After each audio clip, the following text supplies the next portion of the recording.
ഇന്നത്തെ കാലഘട്ടത്തിൽ വളരെ ആവശ്യമായിട്ടുള്ളൊരു വ്ളോഗാണ് ഇതെന്ന് തോന്നി. അനുഭവത്തിൻ്റെ വെളിച്ചത്തിലൂടെ നമുക്ക് ആ ഒരു വ്ളോഗിലേക്ക് പോവാം. ഒരു ഉപ്പയും മോളും എൻ്റെ അറിവിലുള്ള ഒരു മോളാണ്. ആ ഉപ്പാൻ്റെ സ്നേഹം വല്ലാതെ ആഗ്രഹിക്കുന്ന ഒരു മോള്. പക്ഷെ ഉപ്പാക്ക് അത്ര തന്നെ സ്നേഹമുണ്ട്, പക്ഷെ അത് പ്രകടിപ്പിക്കാനുള്ള ഒരു ഗ്യാപ്പ് മൂപ്പരെന്തോ അതിൽ നിന്ന് പിന്തിരിപ്പിക്കുന്നു. മൂപ്പര് ഈ കുട്ടിയുടെ ചെറുപ്പകാലത്തൊക്കെ അധ്വാനിക്കാനും അദ്ദേഹത്തിൻ്റെതായിട്ടുള്ള ബിസിനസ്സിൻ്റെ തിരക്കുകളിലെല്ലാം കാരണം കുട്ടിനെ കാണാനോ കുട്ടിനെ സ്നേഹിക്കാനോ ലാളിക്കാനോ ഒന്നുമുള്ള സമയം ഉണ്ടായിട്ടില്ല. എന്നിരുന്നാലും ആ ഉപ്പാൻ്റെ റിട്ടയർമെൻറ്റ് ലൈഫിൽ ഇഷ്ടംപോലെ സമയം കിട്ടുന്നുണ്ട്. പക്ഷേ ആ പഴയ കാലഘട്ടത്തെ ആലോചിച്ചുകൊണ്ട് തന്നെ മൂപ്പർക്ക് ഇപ്പം ആ കുട്ടിയെ സ്നേഹിക്കാൻ മുമ്പോട്ട് വരാൻ കഴിയുന്നില്ല.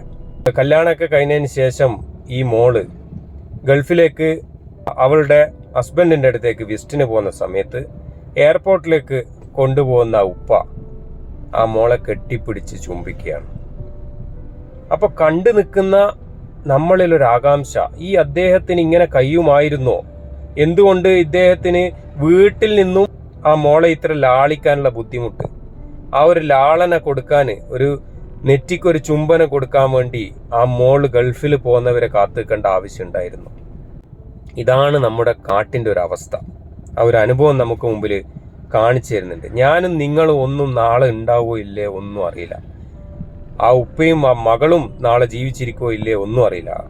ഉള്ള സമയത്ത് ആ കുട്ടിക്ക് കൊടുക്കാനുള്ള സ്നേഹം കൊടുത്തൂടെ അല്ലേ? ആ ഉപ്പാക്ക് ആ ഒരു മനസ്സറിഞ്ഞുകൊണ്ട് സന്തോഷിച്ചൂടെ? എന്തിനാണ് ഒരു ഗ്യാപ്പിൻ്റെ ആവശ്യം? ഒരാവശ്യമില്ല.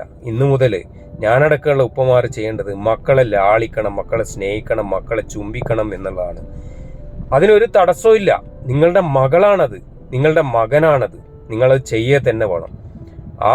ആ ഒരു അറ്റാച്ച്മെൻറ്റിൽ ആ മോള് വല്ലാതെ മാറ്റം വരാനുള്ള സാഹചര്യമുണ്ട്. ആ മോൾക്ക് സന്തോഷം കൂടി വരികയും ജീവിതത്തിലുടനീളം ആ ഒരു സന്തോഷം ആ മകളിൽ നിന്ന് നമുക്ക് കാണാൻ സാധിക്കുകയും ചെയ്യും. എല്ലാ ഉപ്പമാർക്കും ഈ ഒരു സംഭവത്തിൻ്റെ അന്തസത്ത അറിഞ്ഞുകൊണ്ട് മുന്നേറാൻ കഴിയട്ടെ. ഇനിയുള്ള ജീവിതം സ്നേഹിച്ചും ലാളിച്ചും മക്കളെ വളർത്താനുള്ള ഉപ്പമാറായി ഉപ്പമാർ മാറട്ടെ എന്ന് ആഗ്രഹിച്ചുകൊണ്ട് Navas Diaries signing off. Bye by.